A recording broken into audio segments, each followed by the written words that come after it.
Hello, dear students, and you're welcome on my channel Har Ghar English. Today we will discuss the comedy of manners. ये topic जो कि आपके PG level के second semester में आपके यहाँ पर आपको देखने को मिल रहा है।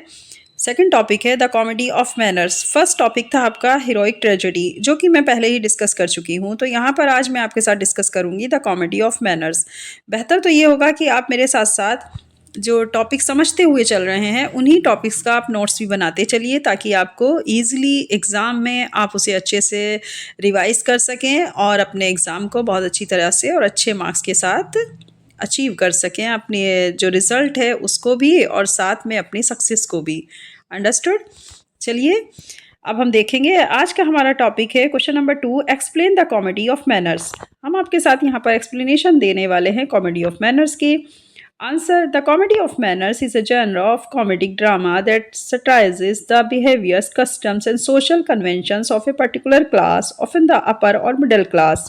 देखिए स्टार्टिंग की सेकंड लाइन में ही आप ये समझ गए होंगे कि जो हमारा कॉमेडी ऑफ मैनर्स है उसके अंदर की जो देखें अगर हम, तो उसकी जो कॉन्सेप्ट है वो क्लियर कहाँ पे हो रहा है। वो कहा जा रहा है आपसे कि कॉमेडी ऑफ मैनर्स एक कॉमेडिक ड्रामा ही होते हैं, पूरी तरह उन्हीं की विशेषता लिए होते हैं, लेकिन इनके अंदर सटायर किया जाता है, मतलब तानाकशी, व्यंग कसना, इस टाइप की चीज़ें होती हैं बिहेवियर को लेकर के या किसी कस्टम को लेकर के। लेकिन ये जो सोशल कन्वेंशन हम देख रहे हैं ये एक पर्टिकुलर क्लास को लेकर के होगा, ना कि सभी क्लासेस के लिए। आप जानते हैं कि जो हमारी सोसाइटी है, अगर हम ऐसे मतलब हाईलाइटेड उसमें देखें तो सिर्फ डिवीज़न मिलता है हमें 3 क्लासेस का, जिसमें हम कहते हैं एक अपर क्लास, एक मिडिल क्लास, एक लोअर क्लास। तो यहाँ पर अगर हम मिडिल और अपर क्लास की बात करें तो उस क्लास को लेकर के यहाँ ज़्यादा सटायर किया जाता है, उनके बिहेवियर को लेकर, कस्टम को लेकर, सोशल कन्वेंशंस को लेकर के। तो पर्टिकुलर क्लास को यहाँ पर टारगेट किया जाता है कॉमेडी ऑफ मैनर्स में। ऑफन द अपर और मिडिल क्लास, जैसा कि हम देख रहे हैं या तो वो अपर क्लास होगी या फिर मिडिल क्लास होगी। Originating in the Restoration period in England 1660-1710, it focused on witty dialogue, clever repartee, and the follies of social pretension and relationships rather than slapstick humor or physical comedy. इसकी शुरुआत यानी इसकी उत्पत्ति कब हुई, जिसे हम कहते हैं ना ऑरिजिनेटिंग, यानी इसका जो शुरुआत हुई कहाँ से? रिस्टोरेशन पीरियड इंग्लैंड में 1660 से 1710 के बीच में यहाँ पर ऑरिजिनेट होता है ये टर्म्स, जिसका नाम है द कॉमेडी ऑफ मैनर्स। ये फोकस करता है किन चीज़ों पर? ये फोकस करता है, अब यहाँ आप इसको देखेंगे, जिसमें होते हैं बहुत ही चालाकी भरे हुए डायलॉग, चालाकी से की गई बातचीत, या फिर कोई ऐसा व्यक्ति जो कि बहुत ज़्यादा फॉलीज ऑफ सोशल प्रिटेंशन करता हो। प्रिटेंशन करता हो मतलब सामाजिक रूप से कहीं ना कहीं वो अपने को, वैसे तो वो मतलब अंदर से कुछ और है, बाहर से कुछ और है। तो फॉलीज कहा जाता है एक ऐसा व्यक्ति जो कि मतलब सोशली तो ये दिखाता है, उसके सारे कायदे कानून सब सोशल यानी सब समाज के लिए, सब सोसाइटी के लिए, लेकिन अपने लिए वो सिर्फ अपना फ़ायदा देखता है। फिर उसके लिए किसी तरह कोई कानून, कोई आदर्श या किसी तरह कोई इथिक्स उसके ऊपर फॉलो या अप्लाई नहीं होते, ना ही वो किसी को फॉलो करता है, ना ही अपने ऊपर वो अप्लाई करता है, अगर उसकी अपनी बात आ जाए। तो यही रिलेशनशिप में, इस तरह के जो रिलेशनशिप है उनके ऊपर दिखाया जाता है, रेदर देन स्लैपस्टिक ह्यूमर और फिजिकल कॉमेडी। यही वजह है कि इसकी वजह से यहाँ पर ह्यूमर पैदा होता है और फिजिकल कॉमेडी पैदा होती है, जिसको हम कहते हैं कॉमेडी ऑफ मैनर्स। यानी हम अगर बात करें कि कॉमेडी ऑफ मैनर्स किसको वो कर रहा है, सबसे पहली बात तो ये है कि अगर हम क्लासीफाइड की बात करें तो ये अपर और मिडिल क्लास को जो है टारगेट करता है। दूसरी चीज़, इसमें कुछ किसी के बिहेवियर को लेके, कस्टम्स को लेकर या सोशल कन्वेंशन को लेकर के टारगेट किया जाता है।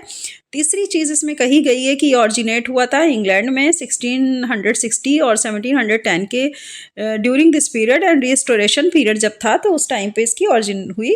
उसके बाद इसने फोकस किया उन चालाकी भरे डायलॉगों को जो कि हमारे सामने आए, या फिर चालाकी भरी वो बातें या उस तरीके के जो है ड्रामे, या फिर सोशल प्रिटेंशन में फॉलिसीज़ को दिखाया गया। फॉलीज मतलब कहीं ना कहीं उनमें जो था क्या था, बहुत ज़्यादा धूर्तता थी, या एक नाटक करते समय बहुत ज़्यादा चालाकी दिखाई गई, और ऐसे रिलेशनशिप को दिखाया गया इसके बीच में कि जहाँ से ह्यूमर पैदा होगा या फिजिकल कॉमेडी पैदा होगी। नेक्स्ट देखते हैं इसके feature of comedy of manners, यानी इसकी विशेषताएं क्या हैं कॉमेडी ऑफ मैनर्स की। तो फर्स्ट ऑफ ऑल है विट एंड सटायर, मतलब बुद्धिमत्ता से किए गए ऐसे डायलॉग जिसमें तानाकशी भी साथ में हो। The genre thrives on sharp sophisticated dialogue and word play, मतलब इतने तेज़ और तीखे अंदाज में बोले गए डायलॉग जो फिर सोफिस्टिकेटेड होंगे, यानी कि इस तरीके के होंगे जो कि किसी व्यक्ति को ख़ास तौर से टारगेट करते हुए दिखाई देंगे और शब्दों के माध्यम से खेलते हुए मिलेंगे। Characters use wit to outsmart manipulate और ह्यूमिलिएट अदर्स। कैरेक्टर्स इनका इस्तेमाल बड़ी ही चालाकी से करेंगे, दूसरे के ब्रांड को वॉश करने के लिए, मैनिपुलेट करने के लिए करेंगे, या फिर दूसरे व्यक्ति की जो ह्यूमिलेशन होगा उसके लिए इसका इस्तेमाल होगा। तो क्या होगा? विट एंड सटायर होगा, मतलब चालाकी और साथ में व्यंग कसना। नंबर 2 है सोशल कमेंट्री। सामाजिक रूप से कमेंट्री की जा रही है, समाज के ऊपर कमेंट्स पास किया जा रहा है। It critics the superficiality, hypocrisy and absurdities of social norms specially related to marriage, love and class distinctions.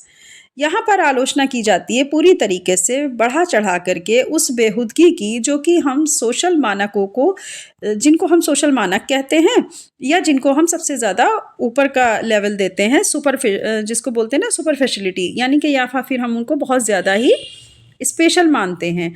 तो ऐसी चीज़ों को लेकर के क्या है कि इस बेहुदेपन के ऊपर आलोचना की जाती है, स्पेशली रिलेटेड टू मैरिज। ख़ास तौर से इनके टॉपिक क्या होते हैं? या तो वो किसी की शादी भी हो सकती है, किसी का प्यार भी हो सकता है, या फिर उस क्लास का डिस्टिंक्शंस भी हो सकता है। वो एक ख़ास तरह की क्लास होगी जिसके ऊपर इस तरह की आलोचना की जाएगी। तो सोसाइटी को लेके कमेंट्स पास किया जाता है। It means second heading social commentary.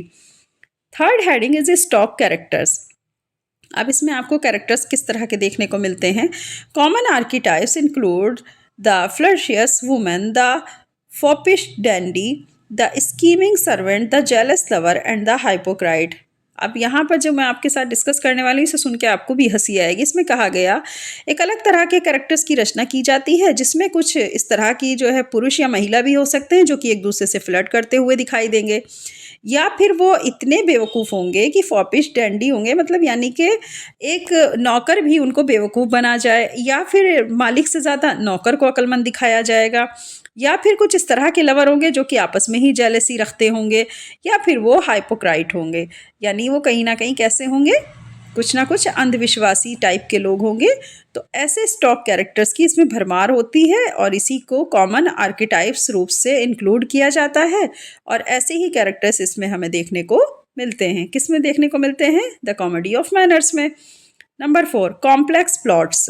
Plots का जो कॉम्प्लेक्स होगा वो कहाँ पर लेकर जाएगा? The plays often involve intricate plots with mistaken identities, love triangles and elaborate डिसेप्शंस।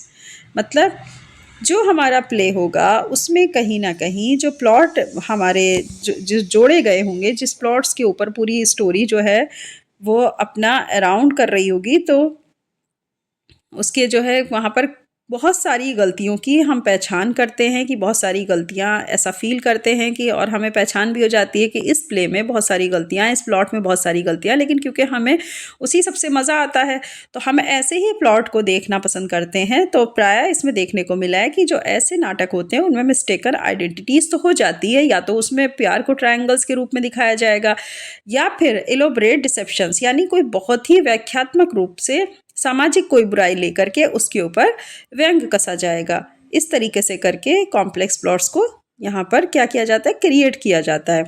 Number 5 focus on relationships. इसमें ज़्यादातर ध्यान दिया जाता है या फोकस या टारगेट किया जाता है रिलेशनशिप को। किसी भी ह्यूमन बीइंग के बीच आपस में जो रिलेशनशिप है उनको लेकर के वहाँ पर फोकस करना या उसको क्रिटिसाइज करना। Themes revolve around romantic entanglements, marital discard, and extramarital affairs, exposing the fragility and duplicity of human connections. Theme पूरी तरीके से घूमती रहती है उस रोमांचकारी इंटेंगलमेंट्स के आसपास, जिसमें जैसे कि शादीशुदा कोई जोड़ा है, उनके बीच में मान लीजिए नहीं बन पा रही है, और फिर उनकी जो एक मैरिड लाइफ है वो कहीं ना कहीं डिस्टर्ब है, तो या तो उसको लेकर के टारगेट किया जाता है, या फिर एक्स्ट्रा मैरिटल अफेयर की, मतलब ठीक है भाई हस्बैंड वाइफ हैं लेकिन उनके बाहर भी कई जो है अफेयर चल रहे हैं, तो उसको लेकर के टारगेट किया जाता है, या फिर एक्सपोज किया जाता है मनुष्य के उस कनेक्शन को जो वो फ्रेगलिटी और डुप्लिसिटी के साथ, यानी कि वो एक डुप्लीकेट रोल अदा कर रहा है, घर में कुछ और है, समाज में कुछ और है, जिस रिश्ते के अंदर वो जाता है उसमें वो अपने आप को चेंज करता रहता है। तो इसमें मनुष्य के इस तरह की कनेक्शंस को यहाँ पर एक्सपोज किया जाता है कि इंसान सिर्फ अपने फ़ायदे के लिए बदलता रहता है। ठीक है। तो फोकस ऑन रिलेशनशिप मतलब रिलेशनशिप के अकॉर्डिंग जब इंसान अपने को बदलता है, अगर वो एक अच्छे बेटे के रूप में दिखाना है तो अच्छे बेटे का रोल प्ले करेगा, अगर एक अच्छे हस्बैंड के रूप में दिखा रहा है तो अच्छे हस्बैंड के रूप में रोल प्ले करेगा। लेकिन जैसे ही वो बाहर जा रहा है तो हो सकता है कि वो एक अच्छा एम्प्लॉई ना हो सकता है कि वो एक अच्छा लवर ना हो सकता है कि वो एक अच्छा इंसान ही ना हो बाहर के लोगों के लिए। तो इस तरीके से इसमें रिलेशनशिप को फोकस किया जाता है। नंबर 6 पर है अर्बन सेटिंग। हमेशा ध्यान रखिएगा जब भी कॉमेडी ऑफ मैनर्स की बात आए तो ये शहरी लोगों के ऊपर ज़्यादा तानाकशी करते हुए दिखाई देते हैं ये प्ले, और इनकी सेटिंग अर्बन ही होती है। मतलब जो शहरी इलाके होते हैं, जो सिटी के इलाके होते हैं, उनके ऊपर ही इसकी सेटिंग की जाती है। Most comedies of manners take place in urban environments. ज़्यादातर कॉमेडीज़ ऑफ मैनर्स हमें देखने को मिलता है शहरी पर्यावरण के बीच में, often in saloons or aristocratic settings highlighting the cosmopolitan lifestyle। हमें इसमें देखने को मिलेगा या तो ये सेटिंग किसी सैलून में होगी या फिर किसी आर्टिस्ट के, जो मतलब हम देखते हैं कि थोड़ा सा कलरफुल सेटिंग होगी। समझ रहे हो, कलरफुल जैसे हॉलीवुड से भी उठाई जा सकती है, बॉलीवुड से भी सेटिंग उठाई जा सकती है, या फिर आपके जो ब्यूटी पार्लर वगैरह टाइप के होते हैं, मसाज पार्लर होते हैं, वहाँ से भी सेटिंग उठाई जा सकती है। तो कॉस्मोपॉलिटन लाइफस्टाइल जो होता है, जो हाई फाई लोगों का होता है, उस तरह की शहरी सेटिंग को उठा करके इसमें दिखाया जाता है। ठीक है। मोस्ट इंपॉर्टेंट एग्जाम्पल्स देख लेते हैं। Examples of comedy of manners, the country wife by William Wycherley. William Wycherley ने द कंट्री वाइफ को कॉमेडी ऑफ मैनर्स पे ये वर्क किया था। बहुत ही ये फेमस वर्क है, इसको आप ध्यान रखिएगा, विलियम विचर्ली का द कंट्री वाइफ। नेक्स्ट है number 2 the way of the world by William Congreve. William Congreve का जो वर्क है कॉमेडी ऑफ मैनर्स के ऊपर, the way of the world है। Number 3 the importance of being earnest by Oscar Wilde. Oscar Wilde ने being Ernest नाम का work किया था, जो कि बहुत ज़्यादा मोस्ट इंपॉर्टेंट है और विक्टोरियन एरा में इसको लिखा गया। इसीलिए यहाँ पर कॉमेडी ऑफ मैनर्स का आज डिस्कशन हुआ है, क्योंकि ये आपका सेकंड टॉपिक है और हमारे फर्स्ट पेपर का नाम ही विक्टोरियन एरा है। अंडरस्टूड। तो इसीलिए ये सेकंड टॉपिक आप ध्यान से पढ़िए, इसका साथ साथ नोट्स बनाते चलिए। This is very most important for your examination, semester examination and your competitive examination. ये सभी के लिए बहुत ही ज़्यादा मोस्ट इंपॉर्टेंट है, इसको आपको ध्यान से पढ़ना है। ठीक है।